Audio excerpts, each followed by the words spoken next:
needing that much time, so waiting for the mechanics and everybody's we can actually do with the changes we need. But I think it will dry up, then for the mechanics and everybody's for sure make the decision. But I think it will dry up and see they're really sideways sure make the decision the hill, almost losing position to Lunda. See they're really sideways, somehow gathered it up from the hill. Remains on course, and Landa steered through that somehow gathered it up. Hallen know what to do, and in the background then we see the undercut move made past so hard to know what to do, and in the background then Lidman, we see the undercut really good Joker, pass back to the inside, power straight past Joker here, Anton, and that last corner, really good Joker, and then back to the inside, and you've just got to get the car straight the Joker here, Anton, and that last corner, they're both so tight, and you've just got to get the car straight on grip.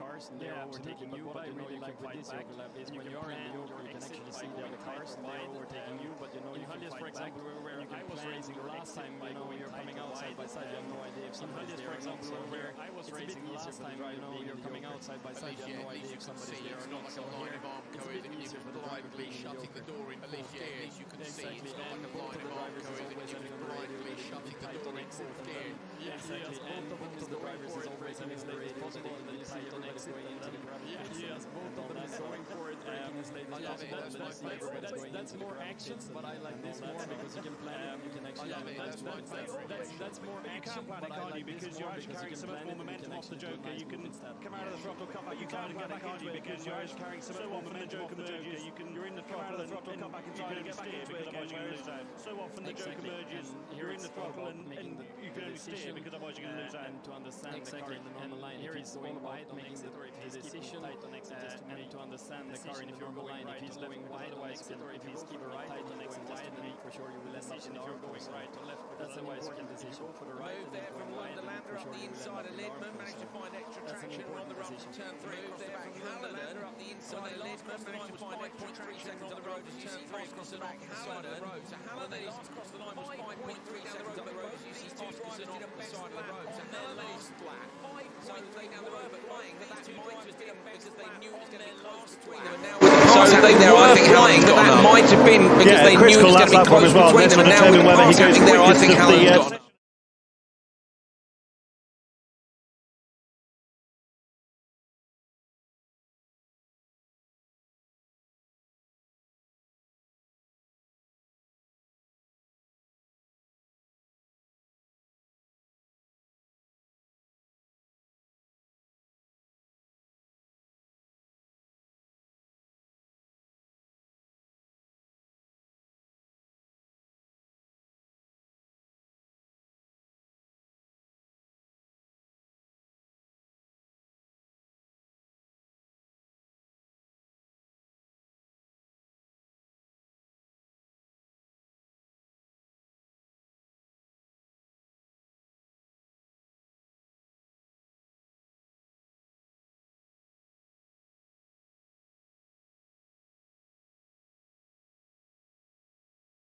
I mean, drivers. There's quite a big difference in pace there, Anton, between race 1 and race 2. Slippery, but I mean, as well with these conditions, it's so hard. Even if you see the track slippery, and as well with these conditions, it's so hard, and it will always be a lot more spread out in the rain. So I think that's what we're seeing here. It's weird, isn't it, the way the track starts to dry, and at first you think it's getting better, but actually, it's weird, isn't it, the way the track starts to dry, and at first you think it's getting better, but actually.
Like we were saying, really hard to get the junior crosscar through the first few corners. There's no thing in the bottom of the hill. Junior crosscar, you carry so much momentum down the bottom of the hill. So easy to overtake the car. Thing in the junior crosscar, you carry so much momentum down the bottom of the hill. So easy to overtake the car. Joker from P2 back into P2. Outside and does, so that's a great move. That's Joker from P2 back into P2. Yeah, I was doing the same thing yesterday, and it was, you know, a nice feeling doing the yoke.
The driver, because you just need to trust the car, you just need to be relaxed, and as soon as you're aggressive you will just start to lose grip and you will get out of the rhythm, and then you are aggressive.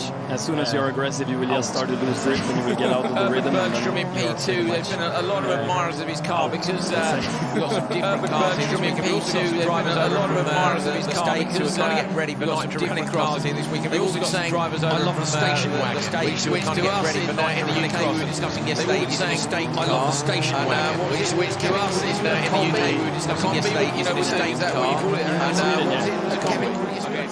So there we go. You know, with Bergstrom, he's hanging it all out either way. Either way, he's got a very good dog and a push chair in the back of that one.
To say if it would be Q3 or Q4, because then it's the guys who, I don't know, maybe a bit further down who had a tough time, and just Q3 or Q4, because then it's the guys who to really make the semis, further down who had a tough time, and just think, okay, we need to make something to really make the semis, and then you make the guess. I think in these conditions, or at this moment, you're wanting to play it safe. Liam hope that you are. I was going to say Liam was going to be the one that I would have said with the conflict straight away. I like that, Howard. I was going to say Liam was going to be the one that I would have said with the conflict straight away. I like that, Howard. I was wondering if why didn't he really? Which is fine.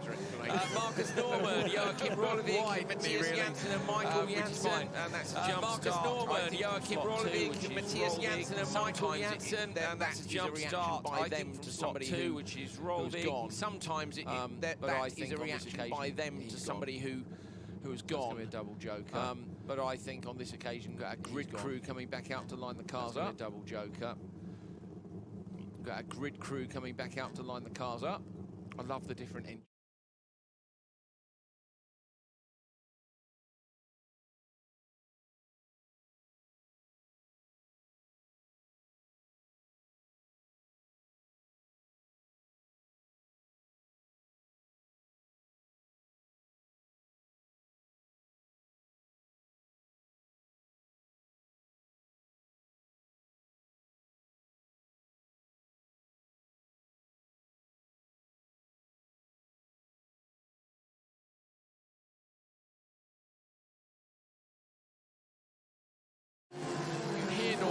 Inside the rotary way. To Janssen, I think P2 on the grid, but now the inside, around the outside. Down the inside, Norman taking that position.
Like an extra thing to say. I think we must be doing it wrong, and there must be like an extra thing to say. I think it's the same way the original one is. No difference, just and then one S is just I think that's the original one is the two S's, and then one S is just another way to write it. High fives to me. And now Janssen. Look at us and our Swedish. Norman goes Joker, comes out, and now Janssen. The revs on the exit. Janssen coming out, standing back down. Best to try and get through, but the revs on the exit. Extra pace off that Joker. Coming out, standing back, did his best to try and get through, but no out there with the extra pace off that Joker. And I think things really are drying up out there now. There's kind of a sign of still shadows out there. Yeah, there's.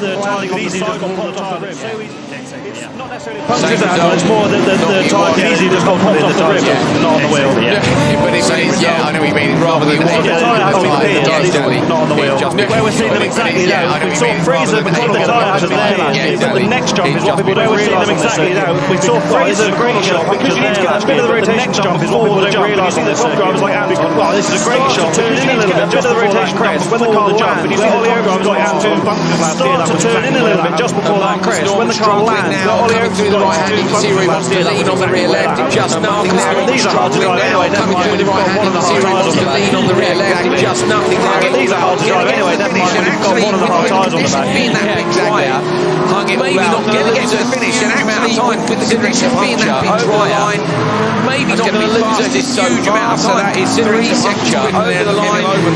That's going to be fastest so far. So that is 3 seconds through, and here comes Norman at the back of the pack. Yes, Janssen lights it up over the line. Through, and here comes Norman at the back of the pack. Norman does go P7 on the 8. Lights it up over the line. 12 seconds back from Janssen. When you think he was leading, it would have been quickest. So that is frustrating. He's 12 seconds back from Janssen. When you think he was leading, it would have been quickest. So that is frustrating, but it's not miles off the back of the pack. But it's not ideal. Oh, and break. Oh, jeez, compromise the air, right? Ideal, is it? Yeah. That is not I ideal. don't think it would have made too much difference with the ride height being so significantly different, would it, with the one tyre? I don't think it would have made too much difference with the ride height being so significantly he's got issues there. Just look at Norman's first corner. Lost out at the start badly. He's got issues there. Just look at Norman's first corner. Opened up the second start badly.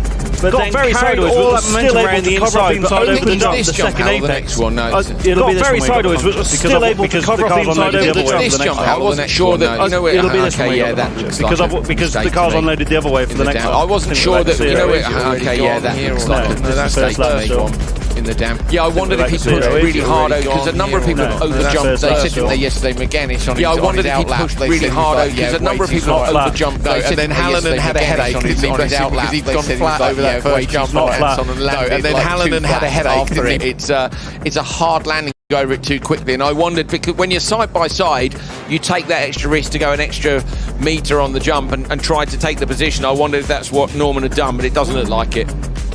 I think what he probably did when he had a puncture was he I wondered, because when you're side by side, you take that extra risk to go an extra metre on the jump and try to take the position. I wondered if that's what Norman had done, but it doesn't look like it. He doesn't need to necessarily jump too far or anything. Did when he had a puncture was he just landed it with a bit more angle. What I was going to say about the conditions is like I feel that the conditions is now like when we were running our qualifying heat yesterday, and then it's for short dry tires and it will dry up jump too far or anything. I think we will start to see guys doing. But what I was going to say about the conditions is like I feel these guys in open two-wheel drive when we were running our qualifying heat yesterday, and then it's for short dry tires and it will dry up so the track quickly now. So I'd say I think we will start to see guys doing this Simon Tiger, who yesterday our championship leader, these guys in open two-wheel drive were and it was in P9. Now Simon this year time through the session, so the track development, I'd say it's developing even more quickly this time. So brilliant Tiger inside just yesterday, traction leader with he was in the first. He'll try and hold on to that inside line, running it a little bit wider than I thought he might now. Side by side again,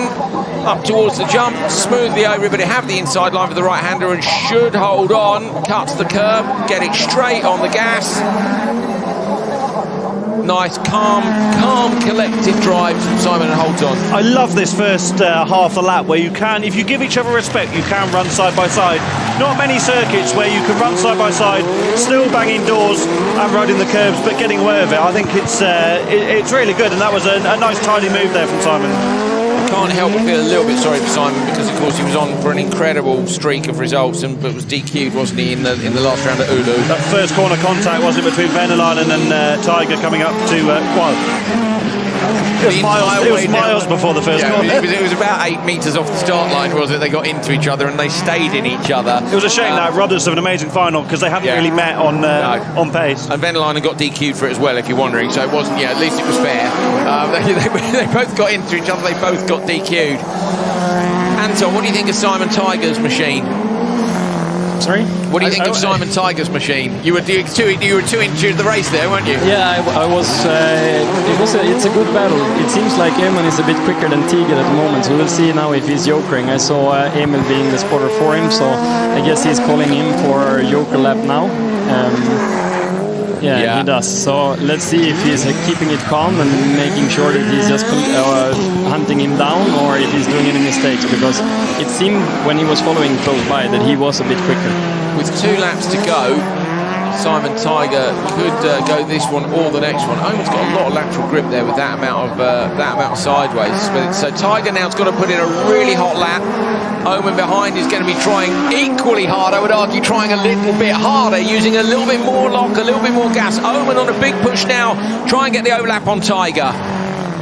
This is brilliant, isn't it? This is what we've wanted to see all year, a real tough fight in open two-wheel drive, and this is where we're going to see Simon Tiger. Tiger, as Anton Markland correctly has corrected us, on a mission, and there's the Omen guys with the stopwatch. It's going to be super close between them. Simon Tiger goes to the outside line, have a better run to the line. Omen will try and cover him off, though. Omen's going to park it on the apex, make Tiger go the long way round, but it's enough power, minus just one part of the bumper. Simon Tiger gets through, and that's what he needed to do. Omen, though, with a great lap. I think Omen might have a problem, yeah. Oh, no. So easy to break a steering arm or suspension link in side-to-side contact like that. Rallycross cars aren't really designed to have a lateral impact like that, are they? I mean, of course, the amount of impacts that of course, they make strong, but you can't. But there's some things you can't protect from because you get to the point where once the wheels exposed like that, and that's where you see on the lights cars when you see rolls and stuff. Because once the bodywork's gone, it's you get climbing. The wheels need to be protected, don't they? Yeah, the tyres climb over each other, and you're in a bit of a mess. So Simon Tiger did the work on the second to last lap, had a good exit from the Joker. Oman, I think, did the right thing making him go around the outside. We've seen a lot of people boost it up the inside. Tiger went around the outside and has gone to the top of the table. It's 6 seconds faster than Bertelsen. Track conditions have changed massively. So, Anton, is there a point at which you're on the WhatsApp to the crew saying change the settings, or have you done that already? No, we have done that already. We had 3 different options that we would choose for, and I think at the moment it's quite clear that we are going for one of the options, so I trust them. I'll just sit here and enjoy the racing with you for a while, and hope that there is some more rain coming, because I think yesterday in the drive we were struggling a bit. The car felt a lot better when we had lower grip, so yeah, I hope for some rain. Side by side for Simon Tiger with Oman. A little bit of contact there, look, in the door. This was in turn 2, I think, turn 3 as we've been calling it. We did have a chat with Johan yesterday about whether or not it's turn 3, and he called it the pit corner in Swedish. What's that called, Anton? The paddock corner. What's it called? Depåkurvan. That's it, yes, Portkurvan. Depåkurvan. Depåkurvan. Depot. That's good. There we go. Me and Hal would just murder to anglicise it. Like Simon Tiger, basically. He's going to remain Tiger for this year, and then we'll ask him what he wants for next year. I think we might be able to have a quick chat with him, actually, in a moment. There is Oman and Tiger coming to call. That was quite a clatter, wasn't it, on the contact there? Here's the result. Simon Tiger with a 3:26.4, and I say that the previous fastest was 3:31.9, so significantly quicker than Morten B. Bertelsen. Crazy Mike with a 3:34. What does that put Crazy Mike into P4? Nicely done. Simon, the track conditions now, it looks really, really dry out there. It's super fast, and a great battle between you and Oman. Yeah, I should have put slicks on it. So you were on wets? Yeah. It was raining when we pulled up to the pre-grid, so... Okay, so, but you've gone fastest. You've just gone 6.5 odd seconds quicker than Morten B. Bertelsen. You're at the top of the table now, and there's just the one race to come. So we've got Larsamo, Christensen, Persson, and Fredrik Tiger in the next one. Do you think you can hold on, or do you think they'll go quicker in this next race? I don't think they will go quicker. Okay, cool. There we go. Perfect. So you've had a good season, Simon. Obviously a little issue last time out in Oulu. This is kind of a championship weekend for you. Are you enjoying the weekend? Does that take the pressure off? Yeah, I think I already won the title, but I struggle in rain, so I hope it's dry tomorrow so we can show them our real pace. Okay, I'm sure you can get it done. I'm sure you can get it done. Who's going to be watching back at home? I get messages from your family watching RallyX Nordic. So who's going to be watching this back at home, or if they come to the track this weekend? Yeah, I got a lot of sponsors watching, and my mom and my girlfriend and grandma, and everyone is at home watching. So I think it's your mum that normally sends me the messages after the weekend. Yeah, so, probably. That's fantastic. Okay, fantastic. Thanks, Simon. Best of luck for the rest of the weekend. Yeah, talk to you later. Bye, mate.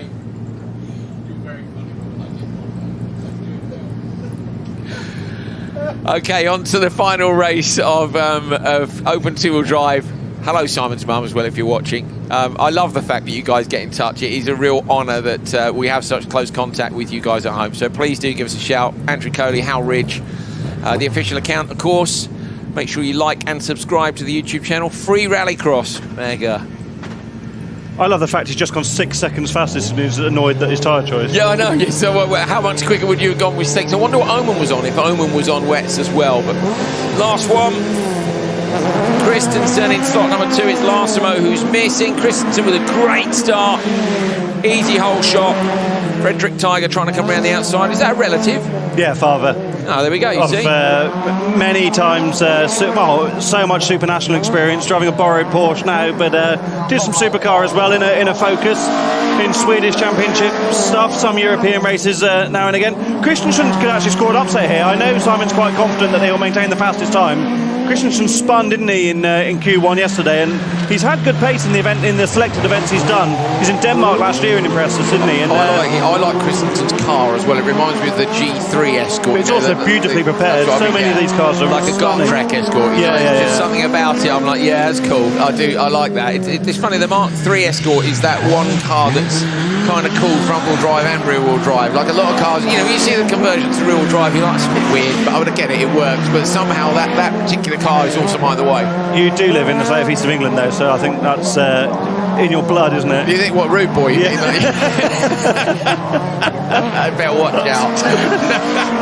Terribly lost on Anton and probably 99% of the viewers. That's fine, yeah, rude boy. You know, Max Power Reader, old magazine, I'm sure. You can't. Modified cars, that's what we're talking. Actually, modified cars, that's a big scene over here. We've seen loads of people cruising around in V8s and stuff this weekend with UV lights underneath them. What's the score there?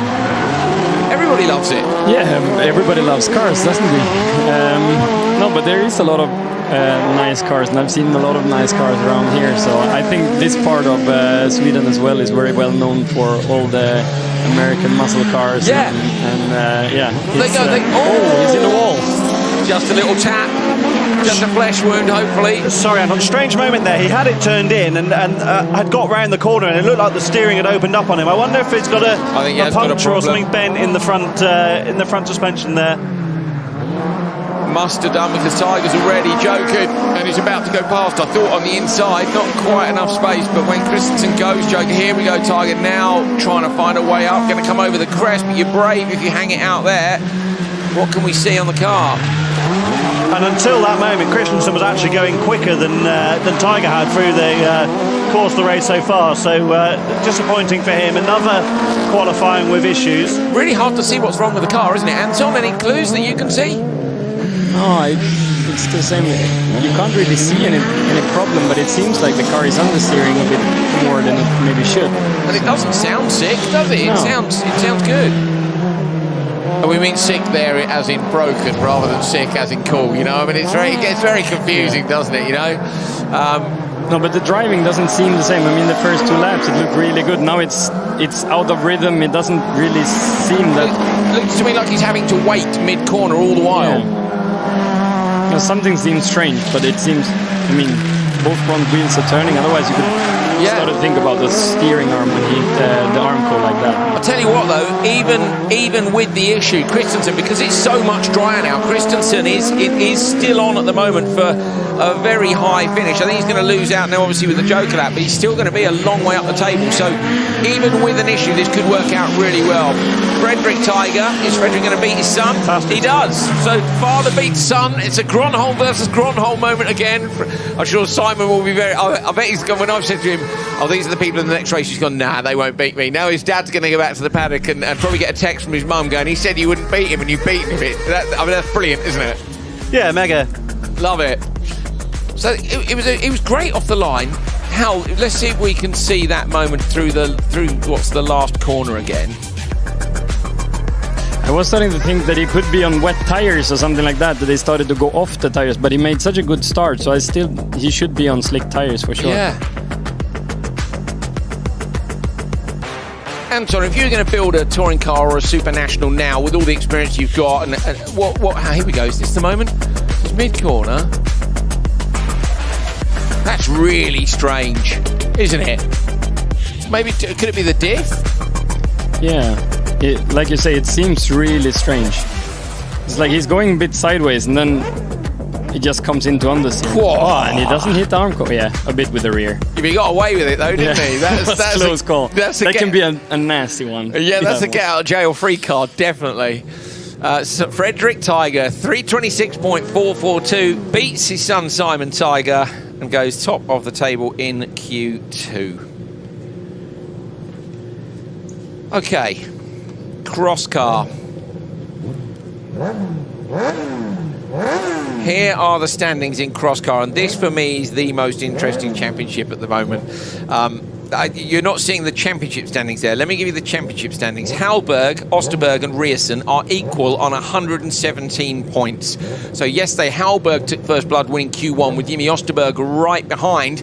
And if you look, Rierson isn't far off. Rierson down in P6. Now, Rierson will want to make up for that because obviously they get points at the end of qualifying.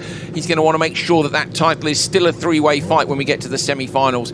I think we'll only have 2 semis here because we've only got 14 cars. So, yeah, top 12 through and then top 6 through to the final. All to play for. There's Hallberg and Osterberg. 2 of those drivers equal on points. But I think, where's Rierson? Rierson will have pole in the next race. That's not a bad place to be. Do you know what? You might Such an offset, isn't it? Because if you're going to be 5th, you'd rather be 6th. You obviously can't manage that during the race. No. But here we go. Championship fight, inside line, Hallberg versus Osterberg. Oh, revs up, love it. Now we've got some grip off the line. Hallberg moves out, Osterberg jinks to the left-hand side, gives him just a little bit of space. Is it Bowdens trying to come around the outside, or Bowdens maybe gone to the inside line? Oh, Osterberg trying to look back to get past Hallberg. Hallberg going to come over the jump in towards the curb. Osterberg goes into P2. Penttinen looking up the inside line. Little nudge between them in the background. Holds on though. And Hallberg versus Osterberg, the fight continues. Great that those two got out front. It's such a shame when people get involved. Of course, they didn't mean to get involved in the championship battle, but great that the 2 title protagonists in this race are out front on their own, and there's so little to choose between them. Baldings had a good battle with Penttinen for 3rd on track on the opening lap. Penttinen backed off early, didn't it? Oh, Osterberg goes Joker. Osterberg's gone Joker straight away. He knows he's in a quick race. He knows he can get away with this. He won't want these 2 cars in front to be too much in the way. Penttinen, though, it's got a few metres on him. So now Osterberg, oh, look at that, absolutely sideways in. He's on the back of them already. That's Bowdens who's in behind Penttinen. These 2 might hold him up. He is in a quick race, and you can get away joking early, but with these guys fighting, he's going up for the a look on the inside. Yeah. You carry so much momentum around the outside, though, so Baldings maintains the position.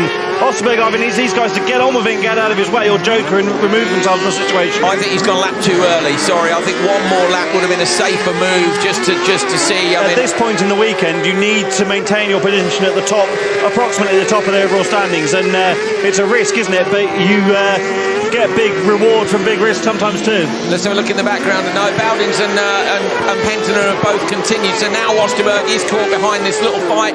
Hallberg out front. What's the gap between them? Hallberg is 3.2 up the road from Osterberg, 2.4 from Penttinen in P2. So there's still absolutely nothing in this. Look at the inputs inside Bowdens. You can see with the yellow gloves on, soaring away at the wheel. Osterberg still looks to the inside line. Penttinen now has just gapped them by a few car lengths. Hallberg comes over the crest, balancing the car on the brakes there. Down the hill, look at that Penttinen car control as well. Osterberg, though, trying to find a way through, Hallberg, no joy. Of course, with the conditions are different now to what they were yesterday, but 3.2 is going to be enough if Hallberg can maintain that gap. He jokers now, and this is absolutely critical. He's done it. Going in 2, so Penttinen's gone in 2. Osterberg coming around on the standard lap, and Osterberg is a fair way back from Hallberg. Now they've got a lap to go, but Osterberg's not going to get past. So frustrating for Osterberg to see the 2 guys who were stuck behind jokering, but knowing that Hallberg had also gone, because there's nothing you can do at that stage. So I think 1 lap later, just follow Hallberg and I don't know, Anton, do you think the track will get any quicker? It looks full dry to me now. I'm not convinced it will change much across the 3 cross-car races. I mean, it might be a bit more mud on the track now than it will be later on in the race, but the big change has already happened, and yeah, here it seems a bit more slippery maybe, but yeah, it will become a bit quicker, but not that much. Hallberg is on a big old push. He really is sideways, coming down now into the last corner. There you can see, back on the brakes, chuck the car in, down a cog, on the gas no line. Hallberg takes it from Osterberg, who joked early. Penttinen and Bowdens, though, I wouldn't say they held him up, but it just maybe wasn't the optimum choice. I think Osterberg would have liked a clear lap to really push and try to close the gap on Hallberg, and he didn't get that opportunity, so it didn't work out. He definitely lost time, didn't he? That's a great shot.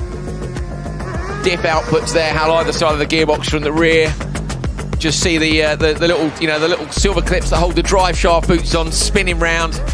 Osterberg, look at the inputs there as he tucks into P2, and then they just hold on the inside line.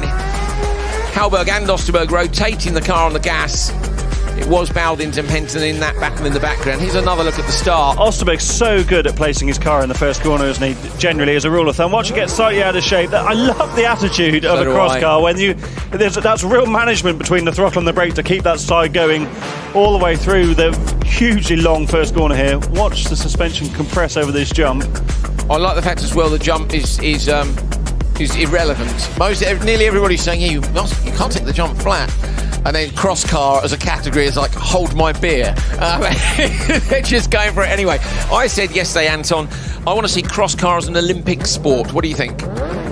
I would be up for it. Yeah. Then I'll need to start driving Crosscar as well. So, no, they seem to be massive fun. I've had one try in one of those, but it wasn't on a proper rallycross track. But, you know, when you see those cars on track, you just know that you need to try one. Patrick Hallberg, 309.042 leads at the moment. Patrick, that's a great first race. Super tight between you and Jimmy Osterberg down into turn 1, but he then joked on lap 2, and you were super quick from there, no mistakes. You happy with that? Yeah, I was happy. It was quite hard to judge when we got out on the first lap. It was drying up really good, so we didn't really know where the grip level was, but I think I did a good job.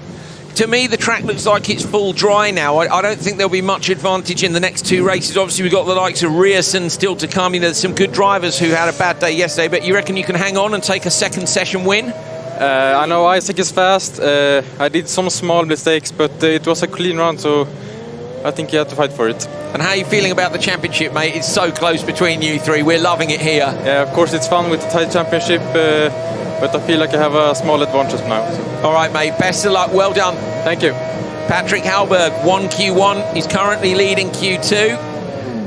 What a position to be in, a 3-way championship fight, equal on points. You know, go back to 2019 and the championship fight between the two Hansons and Baccarat in the World Championship. That came down to countback. Actually, Hal, a mental note, we must look at countback in case there are equal points between them. I assume it will go back to wins.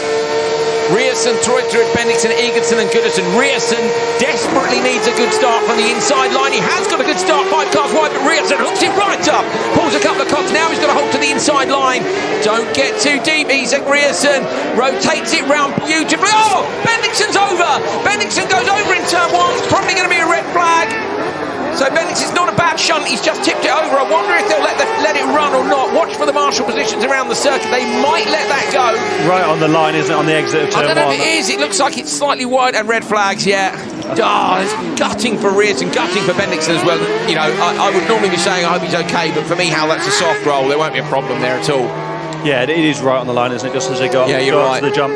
You could see that happening a mile off. He clipped the curb on the inside, it popped up onto 2 wheels, and it took another lump of curb. They're big curbs here, aren't they? And just sent it over. Really unfortunate for him. He's had a bit of a torrid season, Bendixen, with engine problems and... Hopefully no damage to the cage, Hal. That's the main thing, is it? That top left tube, to me, looks like it might be dinged, and if it is, that'll be likely weekend over, won't it? So Rierson makes a brilliant start, and then Bendixen's taken a little bit of contact, then cuts back to the inside. That's the only thing you can do at this stage. He's had a look up the inside. The rear's taken a big lump of curb and pitched it up. He's taken a big chunk of curb, and then he's got attached. I can't see who that is on the other side. That's Treuterud, I think, on the far side. So he's sort of got it sent up on 2 wheels by the curb. Have a look from the drone. You watch the inside rear. He's almost hooked it over the curb, and look, they're both in there. Do you see? He gets a bad bounce, doesn't it? It's almost like his suspension on clipped the curb rather than the tyre. Had Treuterud not been there, it probably would have landed with the left-hand lock on. But you saw normally the car saves you on the outside, but here it was just meant it went over. Another look. So to the right. Is this another drone angle or the same drone? Look at that. Oh, maybe actually the last one might have been there. That's weird, you see what I mean? There's a snap in the middle of the corner, almost as if where the tyre's hooked over the back, that the suspension arm has actually hit the curb rather than the tyre, which would hook you round. No, it doesn't need the trailer. See you, mate. Right, let's have a good look at... I think it'll be okay. You think it will? Yeah. I hope so. I must admit, I didn't look at... It does look a bit squashed on that corner, actually, from that angle, doesn't it? Yeah, if it's bodywork, it's fine. It's if it's a roll cage tube. That's what I'm worried about, is the roll cage tube. You'd think you'd protect that a little more, because the tubes actually look quite exposed on it. You want a little bit of...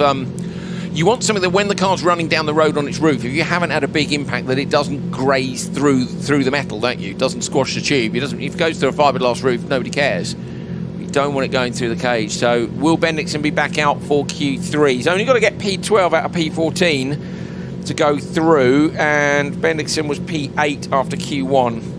So although it's bad news for Rierson that the race got stopped, at least he's only got 3 other cars now, and it makes the first corner not quite as congested. Goodison on the outside, yeah, agreed, but Per Goodison on the outside got a great start last time. Rierson will know, got to get the job done again, 2 in a row. Tyres are a bit warmer, it's not easy this.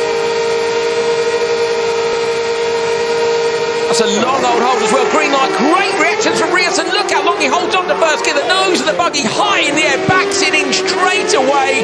Thank you very much. Whole shot last time, whole shot this time. Absolutely no problem. Similar moves going on in the background. Goodison didn't get quite such a good start and ends up down in P4, but Rierson has got exactly what he needed. Now he's got to get the absolutely nail this, Hal, and try to get back to Patrick Hallberg, because at the minute if he loses 2 or 3 points in qualifying, that could be the difference between champion or not. We've seen some wonderful performances this year from Isaac Rierson, absolutely on the ragged edge. Sometimes over the ragged edge is his dad would attest to, because he just loves driving this Crosscar and sending it sideways. But it's these sorts of missions we've been enjoying seeing him on so far this year. I reckon this is going to be a really big push. He'll know the track conditions are a little bit better, and so mentally strong to make another great start like that when the pressure is building through this weekend. At the minute, Rierson's quickest, so Rierson has gone a second quicker than Hallberg went on the first lap. So at the minute he's on for taking this session. Winning the session would just move him that little bit further. I think basically it will stick him into P3, probably behind Osterberg and Hallberg. Where's Osterberg at the moment? Osterberg, it's Hallberg, Osterberg at the top of the table. So if he goes in, actually he'll be ahead of them. He's going to go top 3, and then we'll have our champion. It really depends what happens in the later race as well, and then whether they can get knocked down a little bit in the overall order. They'll do them. I'm not convinced that I'm not. I don't know. I reckon if Rierson wins this, he's going to take the session. Sorry, Andrew, Rierson jokers from the lead. Is that to cover off Eganson behind? Yes, it is, and he chooses to go around the outside, gets it done.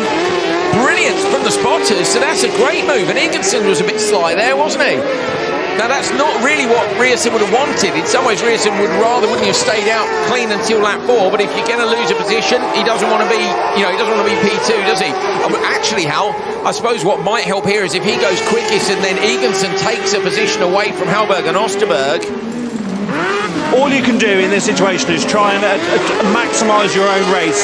You can't be worrying about what the other guys did in the previous race, and so the EKS JC team with Joel Kristoffersen at the head of it, well, all they'll be managing is winning this race, because that gives you the fastest time, and so far it's working out really well. Goodison's gone joker. Troy Turin leads at the moment. Goodison going to come out behind Rierson and Eganson.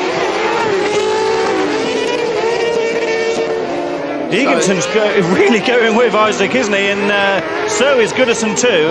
Closer than I maybe would have expected, given the overall performance so far this season. At the minute, Eganson, I think he's going to be behind on pace at the moment. Hallberg is ahead of Eganson. What's happened? Yeah, Rierson's got a problem. He's slow going up the hill. I thought it was surprising that they were as close as they were.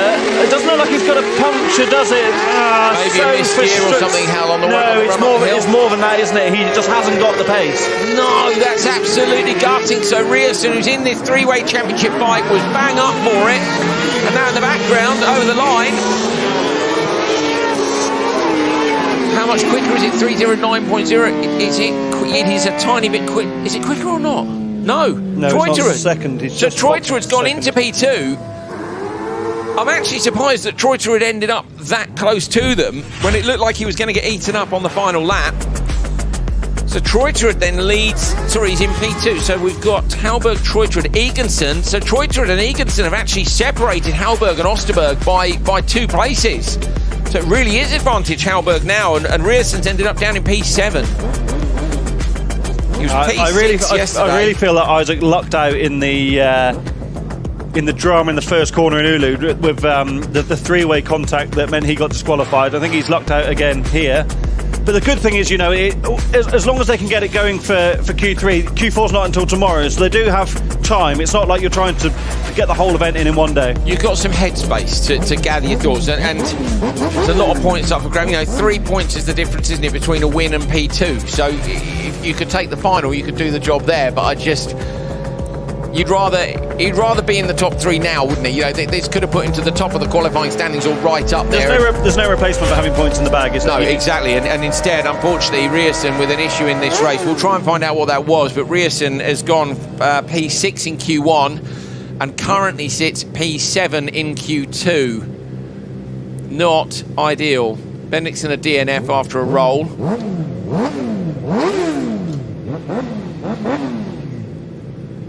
Final race for Crosscar Q2. Tommy Svard on the inside, Riku Hukka, Timmy Sakaraisen and Eric Anderson. Robin Larson. Was he here yesterday? Maybe not. I think he was an interested spectator. Been revealed as a Nitro competitor alongside Liam Doran with the RX Cartel.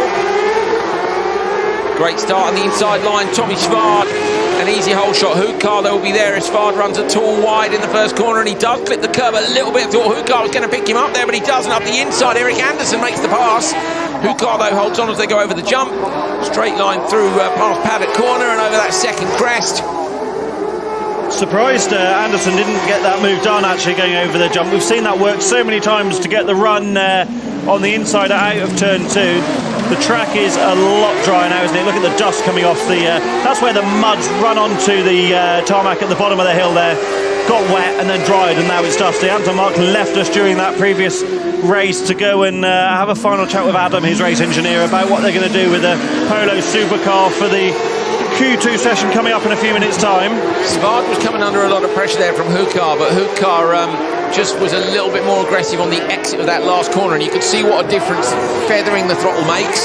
You look, he was literally on the back bumper and then just got a bit too happy on the gas and dumped 2 or 3 tenths. And that discipline, I actually think, is the hardest thing. And again, Hukar runs just a little bit wide into the dirt.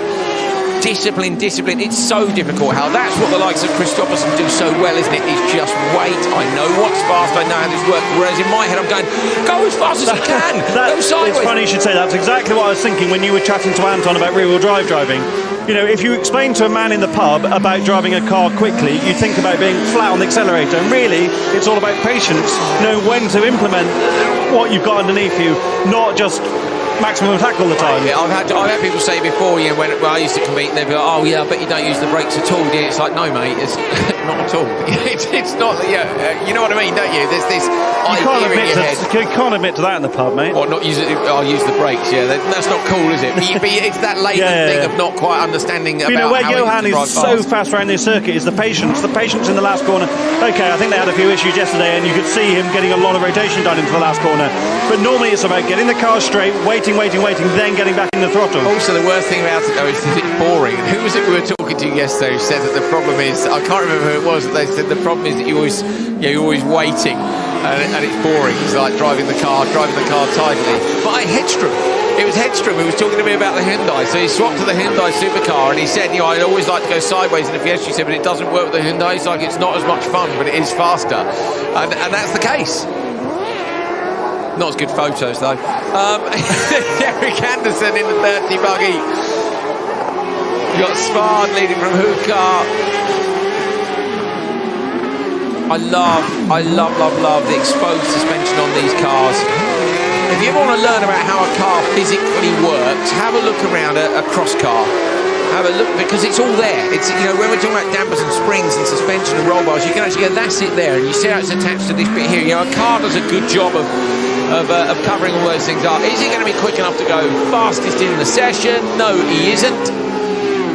Still top 3 though, I think. So it's a pretty good job from.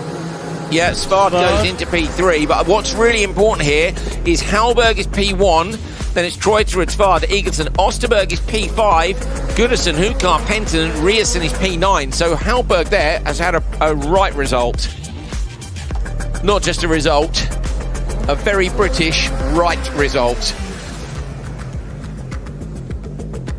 Anderson had a good margin there going over the jump.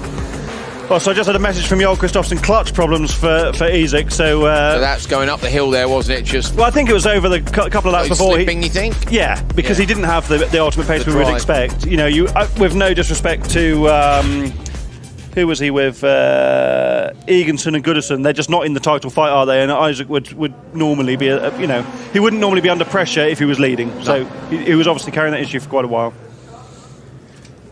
The paddock announcements here always get me. They use a bing bong noise to make sure the whole paddock's listening, but it's the same bing bong noise you hear on a plane.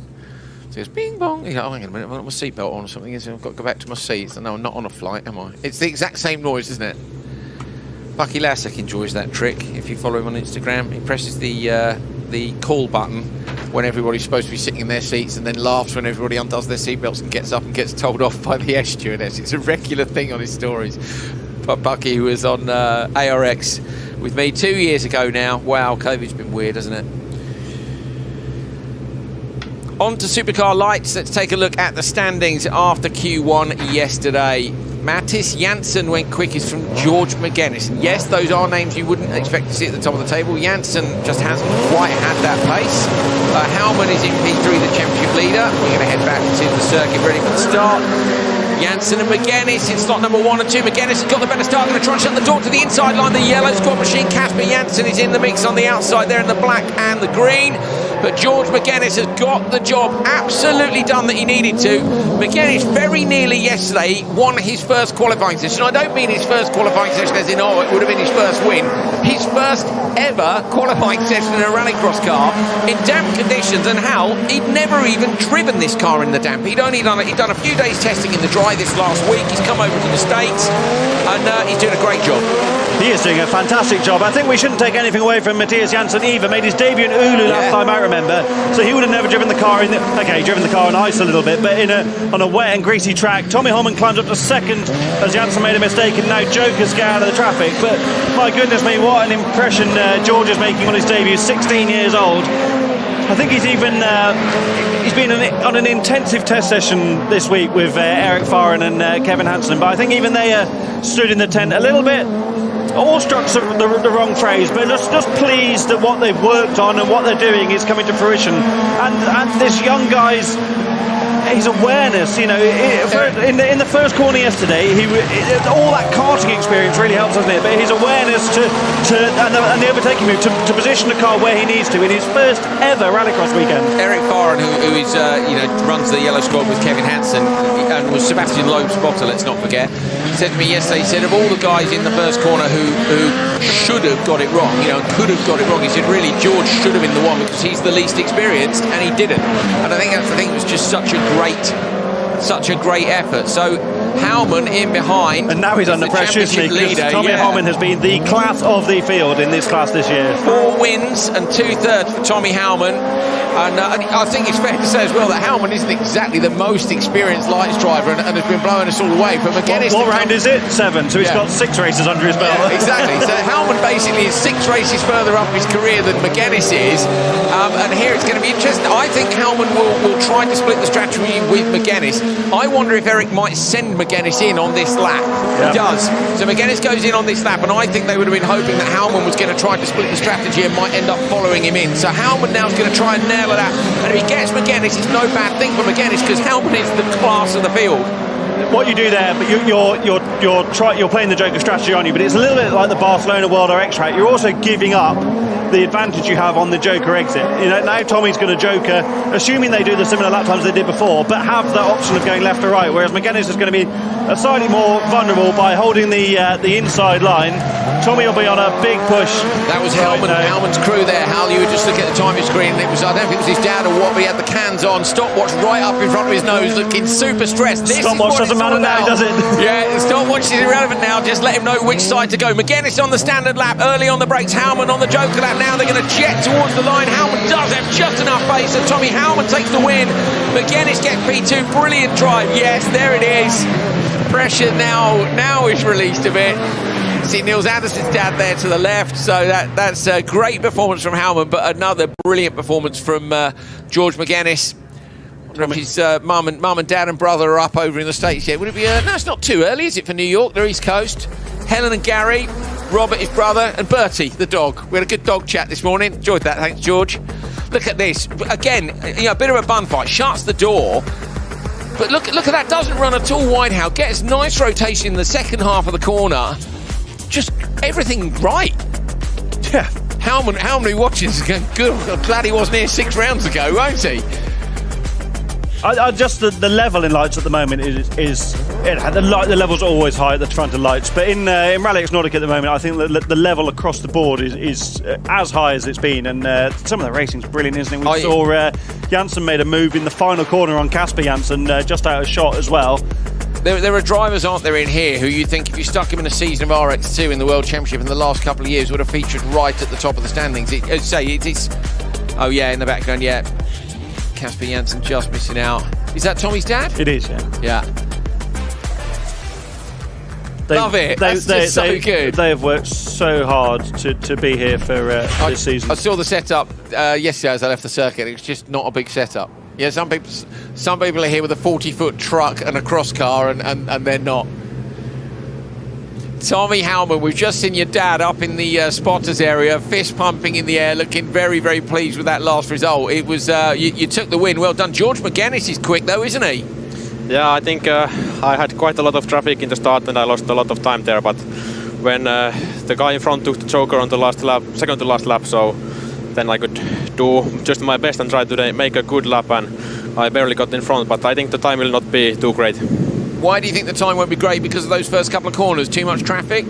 Yeah, too much traffic, and the driving wasn't absolutely perfect. I think the wheels were pointing in every direction after the start, so it was a bit of a struggling, but it's okay, but not perfect. Okay, you were third yesterday. You know, this is championship weekend for you, really. 4 wins and 2 third places. We can't really call you the champion till the end of qualifying, I think, but are you enjoying this weekend as a sort of a championship celebration, or are you still feeling the pressure? I think there's no pressure, but it has been really difficult to get the mindset for this situation, that I don't really need to get much of a result to get the championship, but obviously I want to be at the top all the time, so really difficult to be on the right pace and not attacking too hard, but still enough. I think once you get through qualifying, that will change, won't it? You'll be able to relax a bit once you've bagged the qualifying points. It's game over, and then we can go big in the finals. Yeah, for sure. The qualifying is the worst, but yeah, it's hard to start thinking anything while driving. You're obviously doing your best all the time, but still, I need to avoid the biggest risk. So it's difficult, but I think it's going quite okay so far. You stay chilled out, mate. You're doing a great job. See you later. Thanks. See you. And really interesting, isn't it? Difficult to get the mindset because you're just freaking out, Hal. I don't want that worst case scenario. I don't want this one has to count, doesn't it? And really, he's clear and it's done, but he just in his head, he's like, I don't want to mess it up. I still want to get a good result. Okay. It was only race 1 of lights. Ringström, Oscarsson, Anderson, Olofsson, and Sornblom. Anderson with a good start in the middle of the grid, but not good enough to be able to shut the door. There's contact inside between Ringström and Oscarsson. Oscarsson runs up, spin on the inside line. That's Ringström, I think, who's gone round. Nils Anderson then gets collected in the front right. Not ideal there either. That was a bit messy, Hal. It was messy. I thought Nils had locked out, then locked in as the spinner on the inside, but then took a bit of a clout from Simon Olofsson. I think that's off the line on the outside of the first corner, so I don't think that'll be a race stoppage. Great for Mats Oscarsson to get out front, but not what Nils Anderson needed on his home circuit. No, Anderson losing a bit of time. Sat and had dinner with him and Johan yesterday in the tent. Look how good Anderson is on the brakes there, super smooth. Yellow flag in turn 1, but that's not really going to affect any overtaking. Certainly that doesn't affect the run from the Joker. That yellow flag is for the corner after, so you can still overtake on the Joker exit in the last corner. You've got to get it done though before the line, haven't you? And so many of those moves continue through the first corner with the variety of lines available. I suppose you'll have to duck in. Yeah, I think it's not ideal, but it's also not the end of the world. And really, what Per Anderson, Nils' father, will be doing now, probably if Tommy Tommy Kristoffersson in his ear as well will be just to try and split the strategy. They don't want any fights on the Joker exit. I wouldn't be surprised to see Nils Joker now. Joker option if Olofsson doesn't. Watch for Nils. Nils goes standard lap. There we go. Olofsson goes into the Joker. So he would have had the Joker option call, or whatever the Swedish version of that is, to say, you know, just do whatever the other guy, the opposite of whatever the other guy does. Yeah. It's just sometimes, isn't it? I think you don't. Of course, we saw yesterday 2 people committed to it at the same time, but then in the slippery conditions, I think that's more likely than now, because if you go over, you waste so much. You can waste so much momentum by trying to get the. Remember Petter Solberg, 2014 and 2015 at Julius. He would follow someone into the Joker, then grab the handbrake, change his mind, career over the gravel, and like that's Petter all the time, isn't it? Because he's just always looking for an advantage. But actually, you'd be better to follow. Yeah, just go. You're going to lose a second doing that. Nils Andersson now goes Joker. He'll try to get the overlap on Olofsson on the inside line. Watch for Andersson's exit. Olofsson's going to run him wide, but Andersson's wise to it. This is his home circuit, and that's a great move by Andersson. Very good. It's actually clever to take the Joker first, because the guy coming behind is the one trying to execute the overtake in that scenario, because you have to give way to the standard lap in the rules of racing in Rallycross and the Joker merge. And if you don't get it done by the line, although it's irrelevant now because it's the final lap, you would be the one making the overtake under the yellow flag. So not a bad call there from Sandra Holken, Simon Olofsson spotter, but immaterial in the end anyway. Oskarsson in the orange and black here. Oskarsson on the first lap, the bottom of the hill was keen on the throttle. Now it's got to be super keen. This has got to be a perfect Joker lap, but will have the advantage of exit speed. I think Andersson might be close enough here. Andersson pitches the car in, and Olofsson's going to run him wide as well.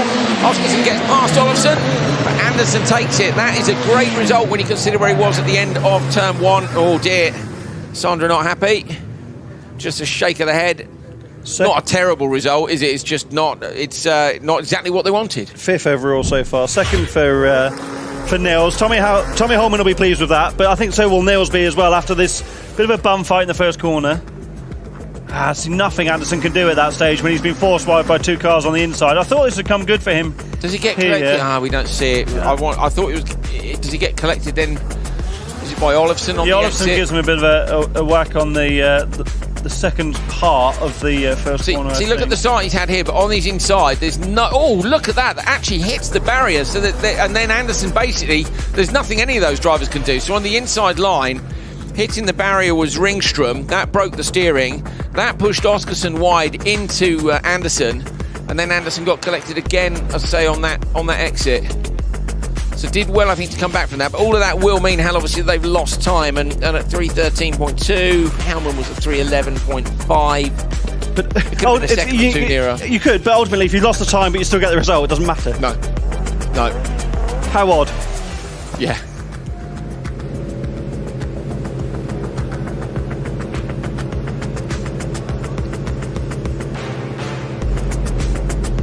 Wow.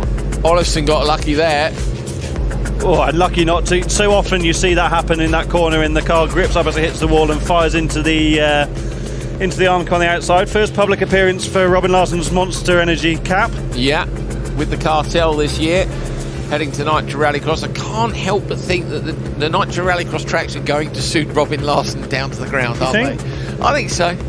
Him and Sandy McSenderson are going to have a decent season, I reckon. I've never seen Robin go sideways. No, he's ever so tidy and sensible. Nils Andersson and Mats Oskarsson from Olofsson. Olofsson, I wonder how much time Olofsson lost with that 2-wheel moment as well. More than a second for me. By the time he's landed, turned back out and back into it. But not as much time as Ringström lost. Broken steering, that's scooped up already. I was trying to figure out here what the likely results are going to be, but we've still got, because of the way yesterday was, Enlund, Osland in this next one, yeah, Hookfist. Oh, likely results overall in lights. Yeah, because you sometimes with fastest first as we've got here, you've got people in every race that could do. Yeah, could do exactly. It here, because of how upside down yesterday's session was. There's 2 of them right there, Martin Enlund and Linus Osland.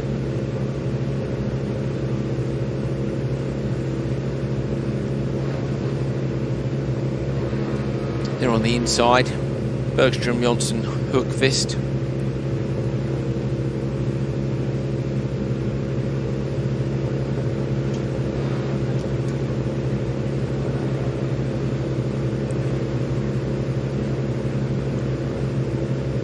Where are they overnight? Enland, Ostland's down P12. Yeah, Enland P11, so they're just inside the semis. Basically these guys, of course, are 11 to 15. And they'll all be keen to be higher than that, particularly when they probably suffered from not ideal conditions yesterday.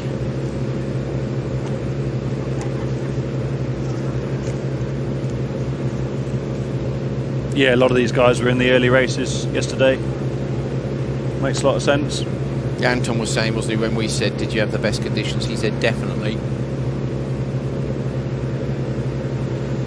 Best conditions of the session, but not of Supercar. I think Anton was in the first race, wasn't he? But he also wasn't particularly happy. We didn't talk too much about his setup yesterday, but he wasn't particularly happy. And then said to me this morning when I went to tap him up to come to the studio that it was like driving a Gymkhana grid car in warm-up. Brilliant. Incidentally, possibly our most chilled guest. He definitely went back the latest to the car, didn't he? Like most people, I've got to go now, sort of halfway through open two-wheel drive. I've got a lot of time for Anton. Yeah, me too. He's a ledge. He's a really nice guy. But you know what? How chilled is that? He said, no, we'll go back in a minute. It's all right. I'm enjoying the racing. Look, German. Supercar drivers getting ready. You can see Enzo Eid, who's in the spotters area as well. They'll be watching the lights and just getting themselves ready to go. Enland and Ostland on the inside line. Should be favourites for a good run here. Right out on the outside, Hookvist has made a bit of space, going to go for the long way round. Enland hanging on from Ostland. Ostland needs to make sure nobody slips up the inside, and he does. And by all accounts, that's a pretty safe start by everyone to Enland from Ostland.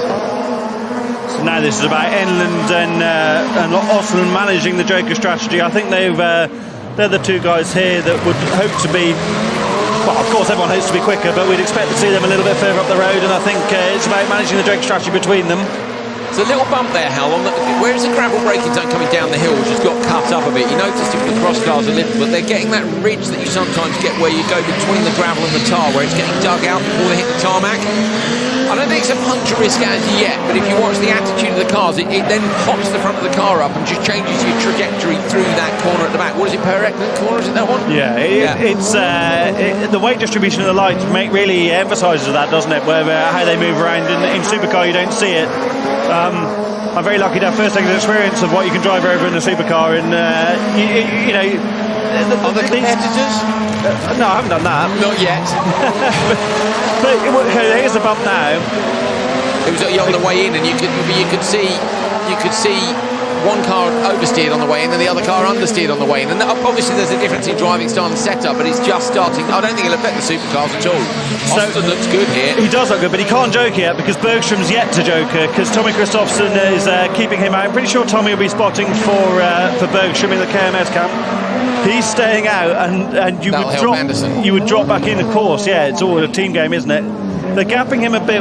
The gap's only 3.2 now, sorry, so they're taking a second out. So by the end of this lap, it's probably going to be enough for Enland. Probably still not quite enough for Linus Ostland, who's getting dropped by Enland just a little bit. Enland, I would imagine Enland will go to the end. There's no reason for him to joke now, because he's not trying to cover off anyone behind particularly. There he is. Tommy, the man himself. Exceptional cook cow as well. Did it last night, it was epic. It's one of those annoying people who's brilliant at everything. Oh, this is going to be a bit closer than Austin would have liked. Many times lost on the exit of the joke there, having to run wide, only a tenth or two maybe. A tiny bit, but the most important thing was it doesn't matter really. It was just all about clearing Bergström, which he's done. Bergström's in a little bit of no man's land, but doing an impressive job for in his maiden rallycross season still. GT racer normally. Quite different disciplines, aren't they, in terms of duration, handling, surface. Listen to that again, you can hear there 3 times could be on the throttle to change the attitude of the car on the exit. Enland will be pleased with this. P11 yesterday. I think we'll hold on pretty easily here, bar any terrible mistakes. Chucked it right into the joke. Oh, it did run quite wide on the Arvika on the exit. That's every centimetre of the track. Enlund takes it from Osland. They finish as they started. And both ahead of Hellman. So at the minute it's Enlund, Osland, Hellman, Anderson and McGuinness, the top 5. How do you fancy this last heat, Hal? Is there anyone in there that can trouble the top 5? Aneklev, Foss? On his day, Aneklev can get it done. Great move from Bergstrom on the inside of Jonsson to get to P3 in the first corner. I really like this track, just saying. Yeah, me too.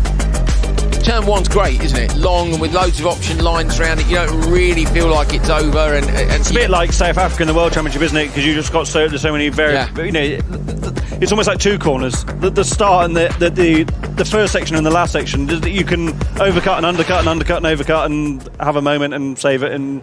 Yeah, exactly. Just options. Yeah, just find make it work. Rather than go, oh, I've lost the start, I'll give up now. You're seeing people from slot 5 on the grid go, I'm gonna try and go all the way around the outside of you and be on the inside of you for the left over the crest. Kevin Eriksson in the Honda getting ready. We'll talk to you about that in a minute. He had some handling issues in Q1. Nothing major, just he wanted to just dial it in a little bit more. That's looking particularly grey in the distance. Johan's looking as chilled as ever. This was a few moments ago. Pushing the car forward. There's Sondrevshin saying something sarcastic almost certainly when you see a fellow supercar driver pushing their car up the grid. You know, that requires a remark of some sort. Sondra's old car, isn't it? Yeah. Yeah. I wonder what he said. They have good bands. Vakela, Tornholt, Aneklev and Foss. Aneklev, to be fair, probably the one who's most likely to trouble the top of the timesheets. 3rd from the left-hand side, with more yellow on the front. Aneklev, though, losing out to Tornholt. Ida Tornholt did a lovely job to get to the inside line, and that's Aneklev thoroughly to the back of the pack. That wasn't what he wanted. Great opportunistic move from Lane Vakala to shove his car up the inside on the second part of turn 1 and claim the position. Was that Foss getting Aneklev as well? I wonder if Aneklev's got some damage in the steering or something for Foss to get up the inside of it. It might have just been a great move. We didn't quite see it. Yeah, Foss was already through on the exit of the first corner. Was he? Okay, yeah. So Aneklev ended up down in P4. And it's mad really because it was side by side into the first corner. You just think, well, okay, you know, hang on to P2 at the worst, because then you're inside, aren't you, for the next one? And no, all the way to the back. Good move, straight to the Joker, might as well. Yes, Calio spotting for Aneklev this weekend with Kevin Eriksson busy driving in supercars. So the only thing to do, you can make that decision as a driver as well, really. You don't need your spotters to tell you to Joker when there's no one gone in front of you. I think it's really good that drivers, not all drivers do it, of course, but I think it's a great learning experience to go and be the spotter, because you come under a lot of fire as a spotter. Yes, I was saying yesterday, this is too stressful. More stressful than driving. Yeah, way more stressful. But that's what I mean, because also it's not that any of these drivers don't respect their spotters. But, you know, it's like, oh, why did you joke to me then? So, well, you do it, mate. Well, we've said it 1,000 times, haven't we? It's like being the Euro finals, a football goalkeeper, and the Euro finals are a great example of that. Yeah. The goalkeepers could have let in every single goal, but the people who miss the penalty, you can only mess it up as a goalkeeper. Yeah. And because you're expected to save or whatever. And as a spotter, you're expected to do the right thing. You're expected to make the right call. And if you don't, then it's your bad. And Aneklev's been covered off there by both Tornholt and Vakela. That's actually left Foss in the lead. So over the gravel on the inside. What's going to happen there? Forced there, not really a lot of option for Vakela. If Vakela's got any fillings, they're probably out now. Yeah. So Vakela's... That was quite a big impact, wasn't it? Looks like something on the left, or left front maybe. But yeah, straight across the curve, so the left front would have been the one that took it. But go on, Hal. Well, just to finish my very convoluted explanation, as a spotter you can only mess it up, can't you? Because if it goes well, then the driver's done a good job and you've done the job you're supposed to do. Foss going to try and get straight into the side of Aneklev. That's not the greatest piece of racecraft I've ever seen, I'm afraid. When we've had several drivers tell us you can see where the other cars are. Now, I know you have to pick a side. So Foss has got sideways there out of the Joker, stayed in the throttle and hoping to cut back up the inside, but Aneklev's got it stopped at the apex. Poor old Aneklev's been in the wars here, hasn't he? And just nailed it in the side. Now, my only concern there is, those side impacts in door bars and stuff can sometimes spell bad news, but I don't think the impact was as hard as all that. No, well, it's just whether or not the car's damaged. That's what I mean, yeah. Yeah, no one's going to be hurt from it, but if it's damaged, you could be in trouble. Great job by Ida Tornholt. Yeah, did her first proper season of rallycross. She's done some ice driving before, hadn't she? But keep that door shut. Go on, Ida. I want to see this now. Come on. No! Oh, I thought he was going to go wrong in the last corner. Stopped it almost at the apex, but Ida Tornholt does hold on for a heat race win. That's fantastic. Yeah, got it stopped to defend the position and then just didn't quite pick it back up. I wonder if she had a problem because the pace seemed to drop off a bit on the last couple of laps. P15, unfortunately. And I mean, even if with that last lap issue, it wouldn't have gone any quicker than 14th. The person in front was only a second up the road. Yeah, but I think she was top 6 or something overall after the first lap, so I think she had a problem as well. Where was results after lap 1 on this time? It was carnage, really, wasn't it? Let's be honest. I mean, not carnage. She was 5th overall after the first lap, right, with Joker taken into account. So yeah, definitely something going on. It wasn't spectacular carnage, was it? That's just one of those slightly attritional, clumsy carnage. Yes, clumsy carnage is a very, very good description of it. Right, let's see where the clumsy carnage starts. This movement for Kayla's, I think, pretty fair. Yeah, so do I. Because he's well up the inside already, so there's nothing wrong there. You were right there. I completely missed that Foss had done Anna Clev as well on the exit of the first corner. Great start from Anna Clev, actually. Yeah. But like I was saying, pole is so important, although for Kayla checked up and then sunk it back up. Tiny bit of contact and probably bent Anna Clev steering, but I don't think you can be penalised for that. No. This is the move where for Kayla drops it over the jump. Anna Clev goes round He's bounced off the curbs, Hal. So you can't really. I don't think you can really hold anyone responsible for that because. Is it the front left? Yeah. Yeah, for suspension's collapse, isn't it, on the front left, I think. But neither of them were particularly at fault because there's not much you can do, and that is just a bit of a mess as well, isn't it? Because Foss has got sideways on the exit, over-rotated there, stayed in the throttle, and yeah, there's nothing malicious in that. It's just and that's what he thinks of that. That's not happy. Young spotter in training, maybe. Tornholt, Annette Clev, Foss, and Kayla. But the winner of the session was disappeared off my timing screen. Hal, it was the winner of the session, Halman? No, it would have been the winner of the previous race, which was Enland. I'm pretty sure Enland's the winner of the session. There we are. Marvellous. Intermediate standings for supercars. We clear up lots of broken lights cars. You can see it was Christopherson who won Q1 yesterday from Kevin Eriksson, competing for the first time in 2 years as he prepares his Honda for Nitro Rallycross later this year.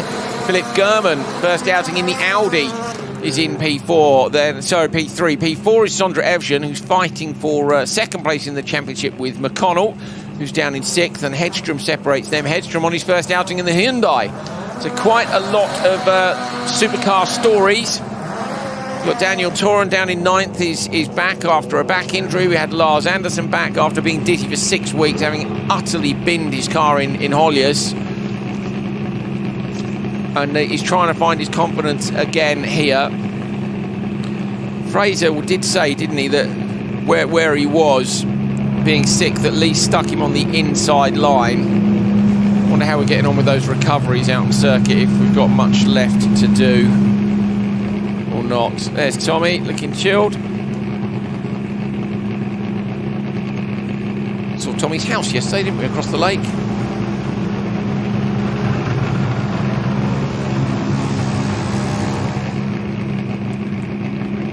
Andreas Eriksson on the right. Jesse Callier there as well, helping with the spotting for, I think, Fraser. I think spotting's pretty stressful anyway, but if Andreas Eriksson stood next to you, I suspect the stress level maybe goes one higher. I think Andreas is spotting for Fraser with Jesse's help. Oliver Eriksson's been given the responsibility of spotting for his brother Kevin.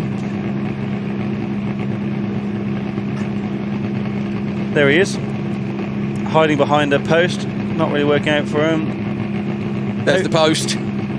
Oh, we think it's starting to rain just a little bit. If that's the case, these guys want to get done ASAP, because if it rains between, and that could be bad for Fraser, who's in the fight with Evgen for P2 in the standings. Gronholm's currently P2 in the standings, but he's not here this weekend, and they're all super close on points.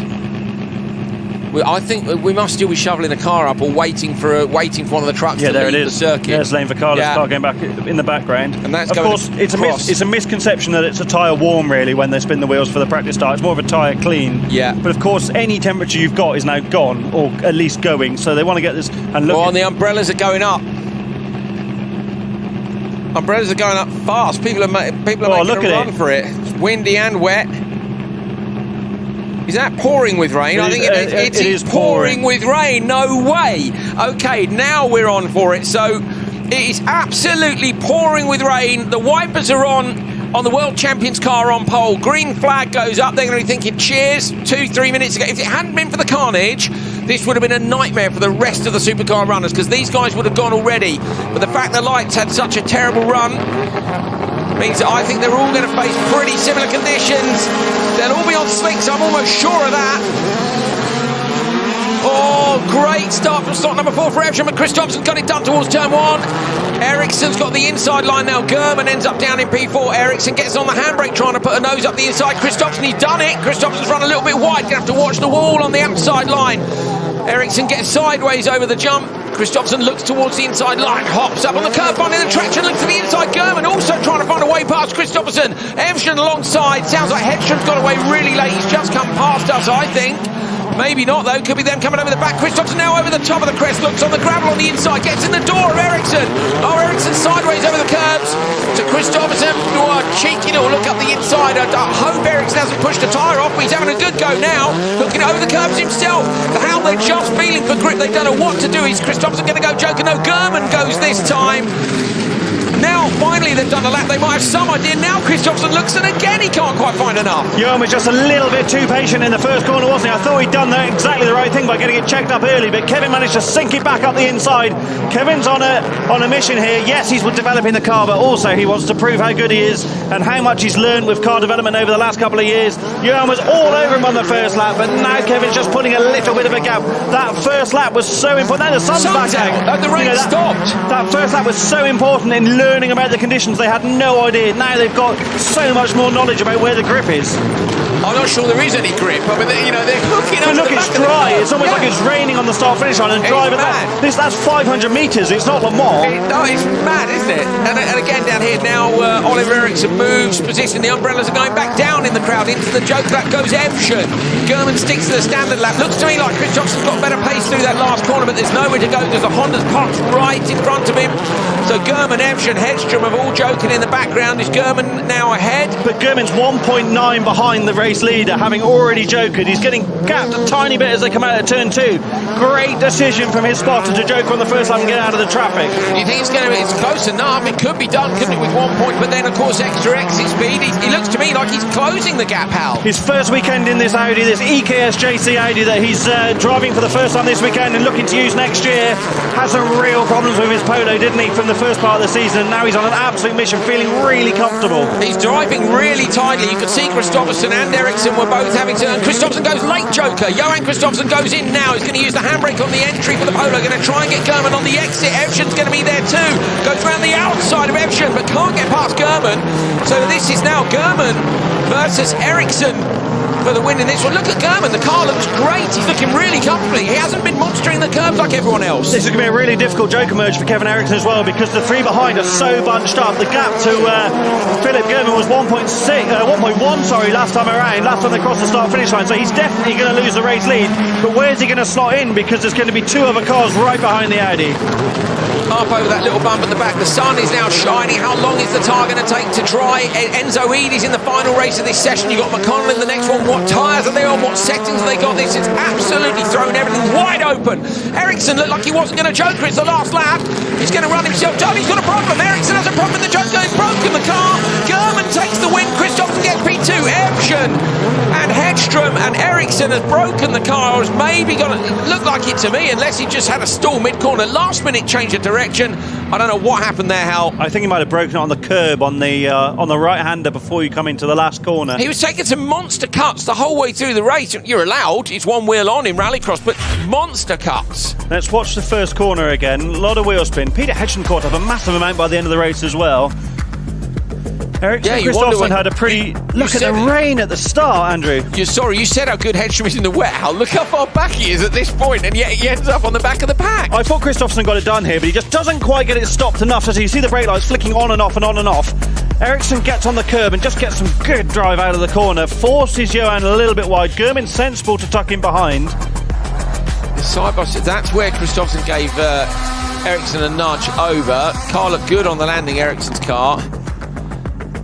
But it's the curbs following on from here. So there was a bit of contact coming down the hill, and Ericsson ended up going sideways over all the curbs. But then he cuts the next corner twice in that race at least. I think that's the one you're talking about, where he cuts the curb. Here's the contact coming down the hill. Johan was all over him, and I think that's, we say the local knowledge doesn't really help. Look at that impact, and they're big serrated curbs, aren't they? It's not really a curb like you'd see in a circuit race. It's big lumps of concrete. See if you see the next one here. No, we're not going to see it.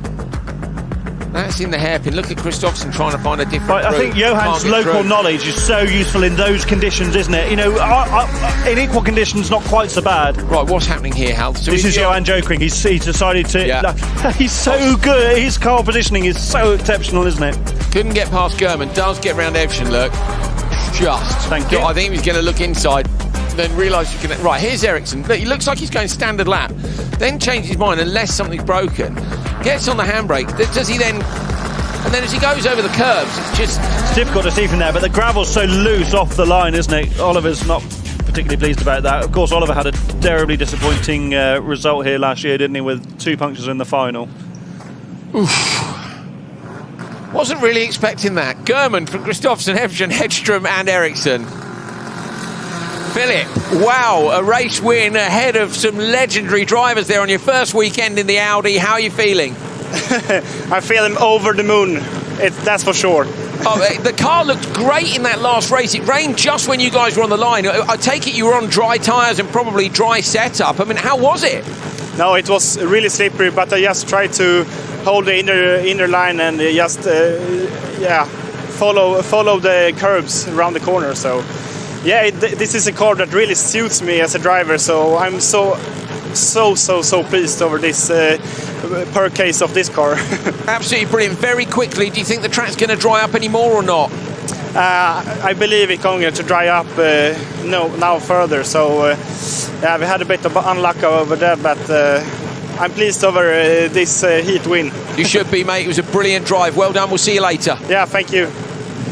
Great stuff, Philip German. The stoke is real there, isn't it? You've got this car, you've taken a risk on it, you know, you've gone all in, and then suddenly you win against Johan Christopherson on his home track in tricky conditions. I imagine right now how his head is full of emojis, like good ones, star-eye, you know, big muscular. You'd be going back to the paddock, wouldn't you now? And it's just going to be that was so awesome. Good for your confidence. It was great. Okay, Ericsson's back in the paddock. Is that rear left? I don't know if that alignment's out on that. They're going to pull that corner off.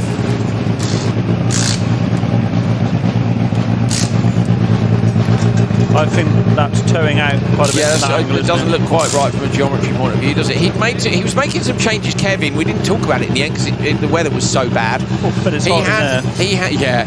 He had brilliant turning.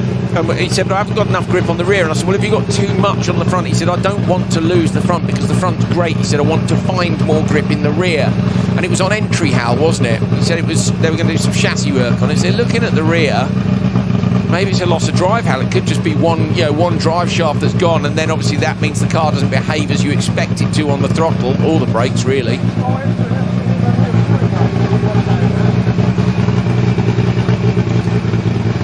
So the timing from the event didn't have the information that Kevin wanted yesterday, so when I went to have a chat with him, we'll finish that afterwards. Yeah, love it, Hal. McConnell, Mark, Nova, Toren, Carlson. Is the track drier? Because if it is, they'll destroy them. Did they change the wets, though? Thinking it might be still tricky. McConnell with a great start on the inside line. Oh, all the way around the outside. Super sideways, smoking up the rear tyre for Carlson, but can't make it work. McConnell does get the whole shot over the crest now. He's just got to keep that door shut. Now Fraser needs to do a really good job and try and edge Evshan's time. That's the one that's most important to him. Evshan is who he's fighting for second place in the RallyX Nordic Supercar standings. Perfect start for Fraser McConnell. He really needed that, didn't he, after a difficult day yesterday and not perfect warm-up this morning. Anton Markman, though, got the car rotated beautifully to get up the inside of Anders Carlson on the exit of the first corner. We're going to get a very good idea very quickly here of what's going on. Ericsson's first lap was a 57.4. Here comes McConnell. Watch the clock at the bottom of the screen. And I think they're absolutely going to destroy them. They're 7 seconds quicker on the first lap now. That's absolutely massive. Everybody in this race has gone faster than everybody in the previous race. So this is going to turn the standings on their head. It's 5 minutes later. Absolutely crazy, isn't it? It wasn't even raining over the whole circuit. And Anton Markman, stroked on lap one. Potential for him to get caught up behind Anders Carlson here, but we've seen Carlson have some great pace this season so far. Now McConnell's not in a position to cover up Markman now, so McConnell's got to stay out. Sorry, Hal, did you hear the wastegates there when they were lifting off, coming down the hill, chirping away? One of my favourite noises ever. I did, yeah. I get too excited about these things. McConnell into the standard lap. Quite sideways in there, but he gets the car straight early on the exit. That is absolutely perfect for Anton Markman. He's not now going to lose any more time. Last time around, Anton was only 1.4 behind Fraser, and he's visibly catching him, isn't he? So a good run this. They've obviously found a happy medium in the setup from the Gincana car who's driving a while this morning, and the car he found so difficult to drive in the wet yesterday. How far back is Carlson? Carlson is 3.0 off McConnell. I reckon McConnell could hold on from Carlson. Sounds like a WRC car, doesn't it, with the way to go? I was too busy on some boring explainer before to hear it. You need to listen more for the fun stuff. It's great. We might actually shut up for a minute on the run down the hill next time out. I suspect. No, he's going to hold on, so he's going to wait until that last lap. No, he's got nothing to cover off now. Spots of rain, Hal. Spots of rain. I don't think it'll be enough. Even if it pours now, I think they've still got better conditions than they had in the previous run. Right, here we go. McConnell over the jump. How far back to Markman? 16 seconds up the road from where Kevin Eriksson was. That is crazy. In the last ring. It's just insane, isn't it? You can't think it can... Here we go. Listen up, everyone. Hold on. There you go, Rallycross, the best motorsport in the world. You can cancel all your other plans watching other rubbish. This is just great. It's got to be quote of the day, hasn't it? I mean, why would you not love that? It is the best motorsport in the world. I know it is. McConnell into the Joker lap. Coming out, he's gone a little bit wide. I think he'll have enough. It's going to be Markman who takes it. McConnell was closer than you would have thought. Carlson does come across P3, but Markman goes 20 seconds quicker. Yeah, that's just crazy, isn't it? 21 seconds. There's Andreas heading back and going, well, to be honest with you, Kevin, it wouldn't have made any difference where you finished because they've just gone 21 seconds faster, 4.5 minutes later. Look at the track though, Hal. It's dry. I think they'll be a little bit disappointed with the result there. There was dust off McConnell's start. You can't believe it can change that fast. Mad, isn't it? Completely mad. I get it going. Obviously, you get it going wet that fast, but it's the drying that quickly is what's mad because it's hardly 30 degrees here. But it's warm though. The ambient temperature is 20 odd, isn't it? What is the ambient temperature? I don't know. I've got Ollie Eriksson sent me a message saying rear brakes, so no handbrake. I don't know if that's for... I think that's for Kevin. Rear brakes, so no handbrake. So the problem with the rear brakes, so therefore he couldn't get the car rotated on the way in. That's obvious, isn't it? That's, pushed on, didn't it? He couldn't get it turned. Still a slightly odd line on the way in, wasn't it? Like, it looked to me like he was going almost... Yeah, but when you're trying to get you've got to make big inputs to get the rotation done, haven't you? And that's... It just looked like he was going standard lap prior to that. Either way, I think the thing is, it's become utterly irrelevant, hasn't it? And actually, what I think you're going to see here is I think you're going to see everybody in the first race finishing behind all the guys still to come. Enzo Ede, this could be Enzo Ede's moment. This could finally be his break in RallyX Nordic. Yeah, good. Poor Enzo. I don't know if he'll ever enter this again, will he? It's if that's Kevin's there with him, look. Into the Joker lap went Fraser McConnell. He wasn't too deep, a little bit deep in the middle. Could have just been a couple of feet closer, but it wouldn't have been the difference between winning and losing. He gets P2. So it's Markland and McConnell just 0.6 of a second apart.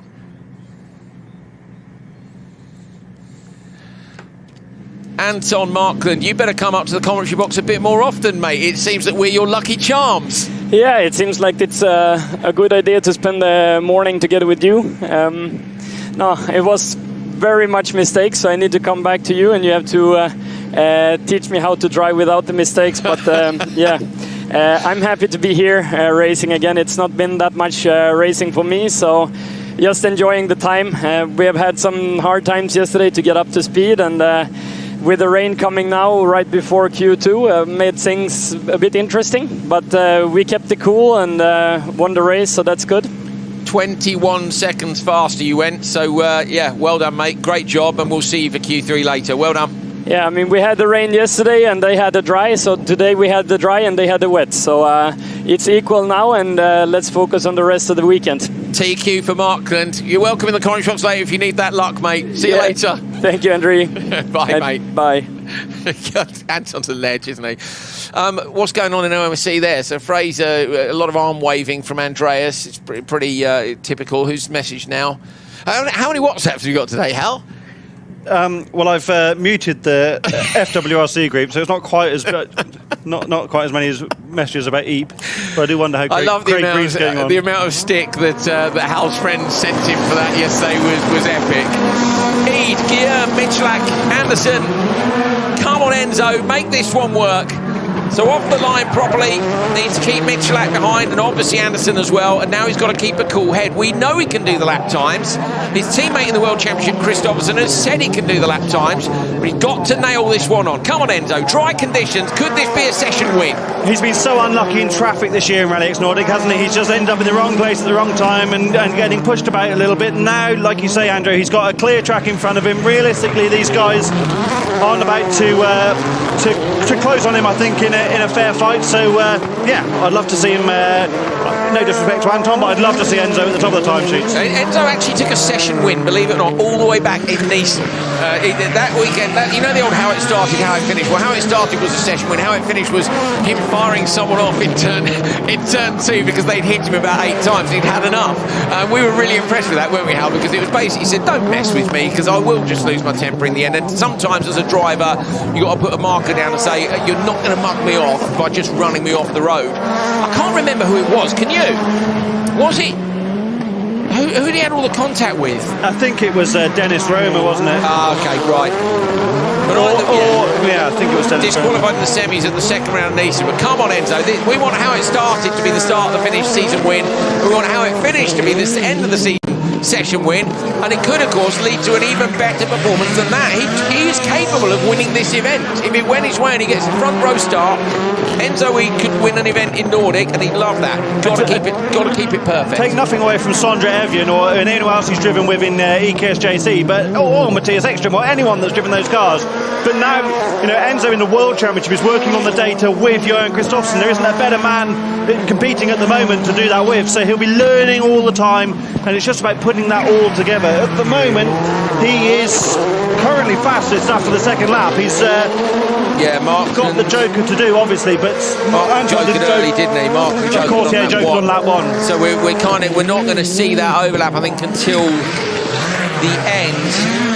Yeah, we can't see individual lap times. Yeah, but he does have a good margin at the end of lap 2. So at the end of lap 3, we're going to see the gap 15 Markland 20s. He's got a 5-second gap over Markland at the end of the third lap last time around, and it won't, should be enough. Without a mistake, he won't lose 5 seconds in the Joker. Come on, Enzo. Over the crest to the right. That's beautifully done through there, just with enough attitude in the car to make it turn him. Not so much that he had any sideways on the exit. Down the hill now, backs it in with just a little bit of a flick one way and the other. On the gas, down the gravel straight. Now into the long right-hander. Here we go. Eid then for the session win. Can Markland hold on, or is Enzo going to do it? Belgian driver's late and smooth on the brakes, keeping tidy on the curbs. He's deeper than he wanted to be. No, it's not so bad as I thought. Tidy exit. Coming up to beat the time, and he's absolutely destroyed it. 3:01.5. Enzo Eid wins the session by nearly 3 seconds. There's Joel Kristoffersson. Smile, Joel. Come on, Joel. It's a result. Yeah, nod. That's how cool Joel Kristoffersson. That nod is utter joy, isn't it, Hal? Right at this moment. That is a brilliant drive by Enzo. We might get a chat with him in a minute if we're lucky.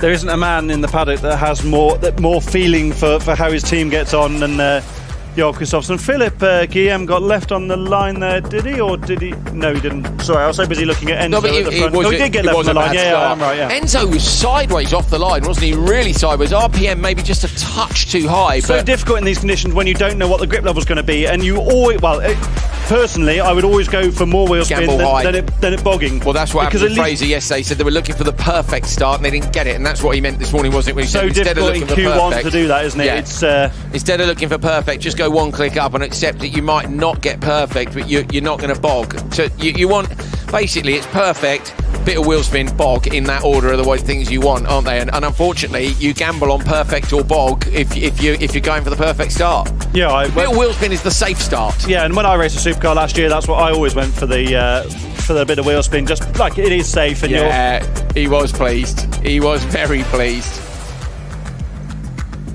No one was more disappointed in EKSJC in Barcelona when Johan Kristoffersson got disqualified from Q1 than Joel. I'll bet. Especially when I'm not convinced it was necessarily their fault. So 301.501. Enzo Eid, you legend, you've just won Q2 here. You started the season with a session win. I think we've just said you've been the unluckiest man in the paddock all year long, and now finally we're seeing some great form. How was that for you? It's amazing. Exactly what you say. During the whole year in RallyX Nordic has been difficult since the beginning. Even this weekend now, it started not so good. Free practice 1, I could not drive. Free practice 2 was good. And Q1 was very unlucky, just bad line and bad start. But now I'm very happy to be in P1. The car behaves very good now and finally satisfied. Well done. So what's the plan for, obviously you've got Q3 later on today. I mean, Enzo, come on. I'm looking at a podium here. I'm going to be disappointed if we're not getting up on the podium. Where's the target set? I will do the best that I can. I also would dream to get a podium and to have the trophy over to my son. So I will do my absolute best, but the weather can change. So, but if the weather changes, it's for everyone the same. So I will do my extremely best. You're apparently you're the leader in the intermediate standings. We're hearing that can't be right. What was it? Yes, it was 11th yesterday and a first today. But then I suppose if everybody else has been turned upside down, that's what we're hearing. We haven't seen the graphics quite. Hold on. Yes, Enzo Eid, you're equal on points with Johan Kristoffersson at the top of the table, but because you won the last session, you are currently in the top qualifier spot ahead of the 3-time world champion Anton Markland, Fraser McCollum, Philip German. We better have another look at that smile, hadn't we? Yeah, it's great to be next to Johan. It's also thanks to him, in World Championship we raced together, and I already learned a lot from him, but there's still a lot to learn for me. So he's a very good teammate and a very nice person. So we always have good chats, and I learn a lot from him. It's, for me, it's one of the best rallycross driver in the world, and if I can learn from a driver like this, it's make me progress really quickly. Well, it's a great attitude to have, Enzo, and I think the results today are clear that you're listening to Johan. So now you're going to have to go and race him in the next session. I think actually he won't be in the same race as you, so you'll be on pole on the inside and maybe able to hold on to that top qualifier spot. So we wish you the best of luck for the rest of the day, mate. Thank you. Bye. See you later. Bye bye. Enzo Eid, top qualifier at the moment. He'll be very pleased with that. There's a man who will be decidedly not very pleased. Yeah, there's a big sigh there from Andreas, wasn't there? Kevin's having a look as well. Oliver did message me again and say it was a failure of the rear brakes, effectively a problem with the rear brakes, and that's why the handbrake hadn't worked. So Kevin knew that already and was trying to get the car with a pendulum effect, trying to get the rotation done. Thing is, how better now than in Utah in September. Caliper, they've got out the car there. You can see the pistons are fully out on one side. Also better now than tomorrow in the semi-finals. Yeah, totally. But the whole point of this weekend was to shake the car down and make sure it's ready. He said the car's going in the containers, I believe, on Tuesday, aren't they, to head off to America. So OMSC are taking 2 Fiestas and 2 Hondas over there. The cars are in bits in the back at the workshop, and this was a bit of a shakedown and a suspension tuning session. So, okay, that wasn't ideal, but as Hal said, long way to go. Woo! That was some session, wasn't it? Up and down and rain and all the rest of it. We're having a great time. Hope you are as well. We're going to be back at 16:45 for Q3. So yeah, enjoy it. Crashes? Is that what we're doing now? Okay, we're going to show you some videos of some crashes from earlier on in the year. So luckily everybody is okay from all of these. I can promise you that. Have a look at these and then join us at 16:45 later on for Q3, which is the final show from RallyX Nordic today. See you then.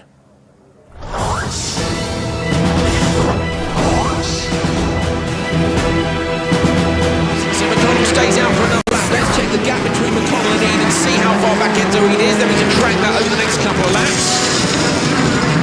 Gravel somewhere. Somebody's off to the left-hand side, or at least dropped a wheel. It's McConnell's off the road. No way! Fraser McConnell's made a mistake. We heard the off. You could hear the gravel fly. And here we go. Fraser McConnell, end of the straight. Look, jumps on the brakes. Wait and see if you see the rim. He's got nothing. It's just collapsed under the car, hasn't it? He's popped up in the air. Wonder if he's broken that on something earlier on. He's on the handbrake by now. Look, the rear wheels. Was just desperately trying to not hit those boulders in the on the exit. A Netcliffe, Englund, Sockmist and Oscarson. Great reactions on the front row. Away from the line, Niels Anderson going to get the hot shot. Definitely that slot number one is looking really good away from the grid. Oh, contact in the background. He's gone over onto the side and a big roll. That is a disaster for a Netcliffe. So Netcliffe on his side in the gravel trap. I don't know if they'll red flag that or not. Sitting in the left-hand side of the car. It's going to take him a while to get out. I suspect they'll red flag that from a safety point of view. Just get in his way. He's going to go around anyway. Goes to the outside line. Going to chuck the car in on the handbrake. Oh, he moves out wide. Tries not to get his steering broken. Now goes inside. Fraser McConnell with a great move on Anderson. Anderson into the side of McConnell, but McConnell's made that stick. Oh, and Anderson runs wide and rolls. Oh, down the outside. Double contact. Anderson ends up in the bank on the outside. Big roll. Anderson's come up the inside, exactly when we were talking about in the broadcast about him holding up McConnell. So he's run deep, he's in the loose gravel, he knows he's losing traction. McConnell's alongside, McConnell's